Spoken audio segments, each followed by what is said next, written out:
আল্লাহু আকবার আল্লাহু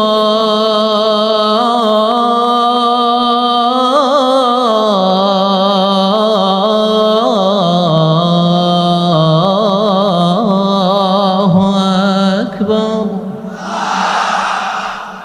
আবু মাহাজুরা এই বাক্যটা বললেন। বিশ্বনবী আবু মাহাজুরার মাথার মধ্যে হাত দিয়ে তৃতীয় বাক্য বললেন, আশহাদু আল্লা ইলাহা ইল্লাল্লাহ।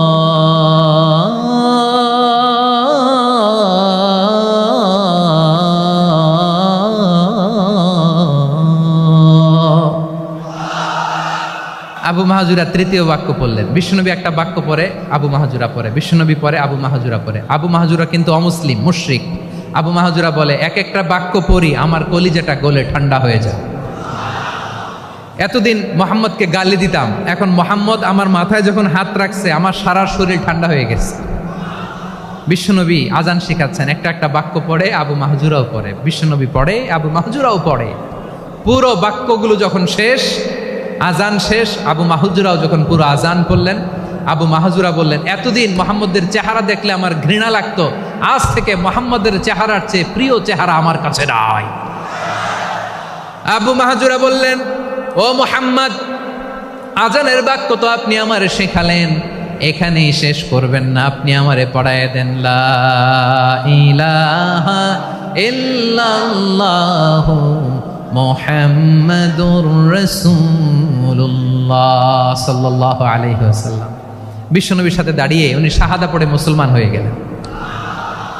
এবার আবু মাহাজুরা বলে, ইয়া রাসূলুল্লাহ, ইয়া হাবিবাল্লাহ, আমি মুমিন হয়েছি, মুসলমান হয়েছি, আপনার কাছ থেকে আজান শিখার সৌভাগ্য আমি লাভ করেছি গো নবী। আমার কণ্ঠের বড় তারিফ করেছেন আপনি, আমার আজানকে আপনি পছন্দ করেছেন। একটা জিনিস আপনার কাছে চাই, আপনি আমাকে মক্কার মসজিদুল হারামের মুয়াজ্জিন হিসেবে অ্যাপয়েন্ট করে দে। বিষ্ণু ইসা ইসলাম বললেন, যাও আবু মাহজুরা, আমি তোমাকে পৃথিবীর শ্রেষ্ঠতম মসজিদ মক্কার মসজিদুল হারামের মুয়াজ্জিন হিসেবে অ্যাপয়েন্ট করে দিলাম। দেখছেন কিভাবে ট্যালেন্ট হান্টিং করতে হয়, কিভাবে হিউম্যান রিসোর্স মানব সম্পদকে ব্যবহার করতে হয়। আসছিল আজানকে ভেঙাইতে, আসছিল কেন? আজানকে ব্যঙ্গ করার জন্য, বিকৃত করার জন্য। আজানকে বিকৃত করতে যে ইসলামের সবচেয়ে শ্রেষ্ঠ মসজিদের মুয়াজ্জিন হয়ে গেল। পড়েন সুবহানাল্লাহ। হযরত আবু মাহজুরা রাদিয়াল্লাহু তাআলা আনহু ওনার এই সুললিত কণ্ঠ ব্যবহার করে মসজিদুল হারামে এত সুন্দর করে আল্লাহু আকবার বলে আজান দিতেন, মানুষগুলোর, মুসল্লিগুলোর, মক্কাবাসীর হৃদয়কে তিনি বিগলিত করে দিতেন, মানুষের হৃদয়কে ঠান্ডা হয়ে যেত। শুধু এখানেই শেষ না আমার যশোরের ভাইয়েরা। বিশ্বনবী যখন সাইয়েদনা আবু মাহজুরা রাদিয়াল্লাহু তাআলা আনহুকে আজান শিখাচ্ছিলেন, বলেন তো বিশ্বনবীর হাতটা কোথায় ছিল? আবু মাহজুরার মাথার সামনে, এই চুলের উপরে ছিল। আবু মাহজুরা ওই স্মৃতিটাকে ধারণ করবার জন্য, ওই স্মৃতিকে বহন করার জন্য বিশ্বনবীর মোবারক হাত আবু মাহজুরার কপালের চুলের যেই জায়গায় লেগেছে, মৃত্যুর আগের দিন পর্যন্ত আবু মাহজুরা মাথার ওই চুলে কোনোদিন ছুরি আর কামার লাগায় নাই, সেখানে কেচি লাগায় নাই, চুলের মধ্যে খুর লাগায় নাই। আবু মাহজুরা ডান দিকের চুল কাটতো, বাম দিকের চুল কাটতো, পেছনের চুল কাটতো, সামনের চুল কাটতো না।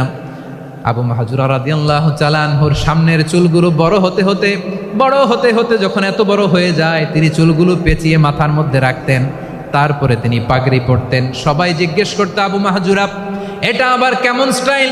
দেখতে তোমারে কি বিদঘুটে লাগে? কেমন অড লাগে, কেমন খারাপ দেখা যায়? মক্কায় এমন কোনো মানুষ তো দেখি নাই, ডানে চুল কাটে, বায়ে চুল কাটে, পেছনে চুল কাটে, সামনে কাটে না।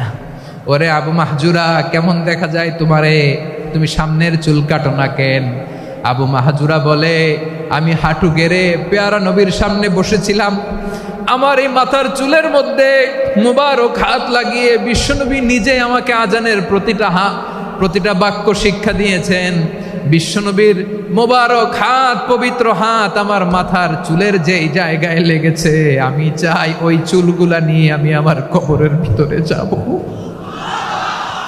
সাইয়েদনা আবু মাহজুরা রাদিয়াল্লাহু তাআলা আনহু ইন্তেকালের আগের পর্যন্ত মাথার সামনের চুলগুলা কাটে নাই। মাথার সামনের চুল তিনি কাটেন নাই। সুবহানাল্লাহ বিহামদি। কেমন ভালোবাসতেন বিশ্বনবী সাহাবীদেরকে, সাহাবারা কেমন ভালোবাসতেন বিশ্বনবীকে। সামনের চুলগুলো বড় হতে হতে এত বড় ছিল, পেঁচিয়ে রেখে পাগড়ি পরতেন, কাটতেন না। নবীর হাত লেগেছিল। সুবহানাল্লাহ পড়েন। তাহলে what is the lesson, moral of the story কি? মোরাল অফ দ্য স্টোরি হচ্ছে, আসছিল আজানকে ব্যঙ্গ করার জন্য, বিকৃত করার জন্য, হয়ে গেল মসজিদুল হারামের মুয়াজ্জিন। দেখেন বিশ্বনবী একটা খারাপ সিচুয়েশনের মধ্যে থেকে কি ভালো জিনিস বের করে আনলেন। আমি যে শুরুতে বলেছি কিভাবে তিনি হিউম্যান রিসোর্সকে ডেভেলপ করেছেন, ম্যানেজ করেছেন।